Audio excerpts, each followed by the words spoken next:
Realistic expectations for people that they could never live up to. You know? And I would hold like old stuff against girlfriends. Yeah, I've done that. Like stuff they can't even like, you know, people can't do time travel. They can't go change something. And so if I'm holding something like that against somebody, and I know that they can't change it, then it really says something about me, you know? And I need to make a choice. Do I either want to, can I really not live with it? Or am I just afraid of like what other people will think? You know, if I date somebody that's had like different, like past partners or this or that, what are they going to think? I was always like, well, what would other people think of this girl I'm dating? What would other people think of her? Man, I lost some good opportunities because of that. Now, instead of what would I think, what do I think? And maybe maybe, what if it's like, hey, I'm gonna be the person, so you don't have to, like, I wonder, did she even want to like live in something, like if she was like out and about, or if it's a girl and a guy was out and about, like maybe they didn't even really want to be living that way. And maybe now you're like this thing, you're this person, you're finally this person that's going to be like, I'm going to make sure they don't have, like I'm going to be there for them no matter what. So they don't have to, they don't ever have to like put themselves out there like that again. They're going to be fulfilled, right?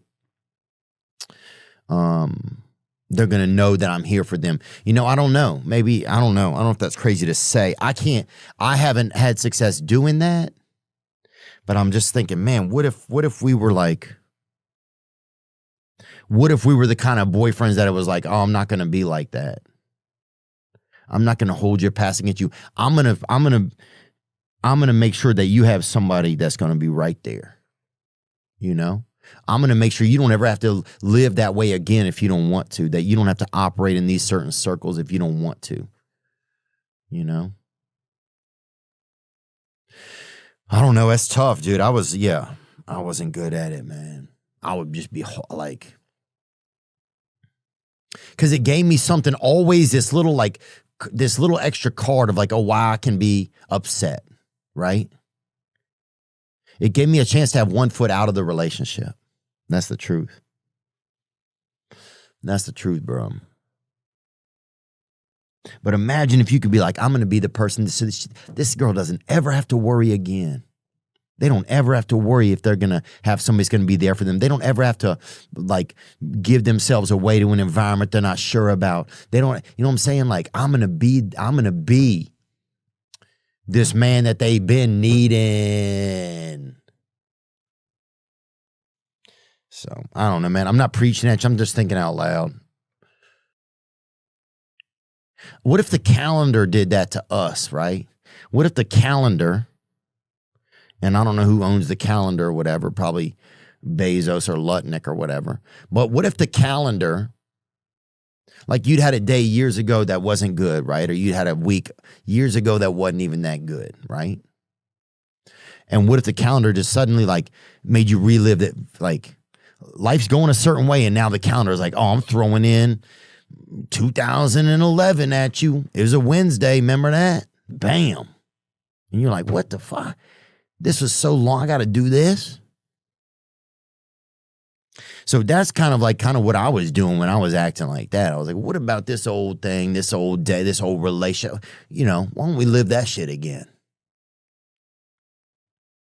Why don't we go through that shit again? Because I really didn't want there to be enough. I wanted a reason that this wasn't going to work. That's what I wanted. But it's not really what I wanted. What I really wanted was I wanted it to work. But I was afraid to commit to it. I was afraid to commit to it. So let me keep bringing these old things along. Let me keep bringing these old hurdles. But one day somebody will get tired of jumping over those with you, bro, and then you're just standing there with a bunch of old hurdles and shit. Like just like a PE coach that's out of work that's been, you know, just using in their car at lunch or whatever. And that shit. So anyway, I don't know if that helps or not, bro. But man, yeah, what if we could all be brave enough, to love the person that we love like we know they should be loved, right? I think that's what I mean, bro. What if we could all be brave enough to do that? But praise God, bro. Let's get another one, man. What we got here? Hey, Theo. This is Jared from Indiana. What's up, Jared? And congratulations on your new Indiana Bears. Onward. Love your show. I was just wondering if you've got any advice for a man who never had a father and now he's trying to raise 3 boys. The youngest one's 1, and I named him after you. I love everything you do. I don't know.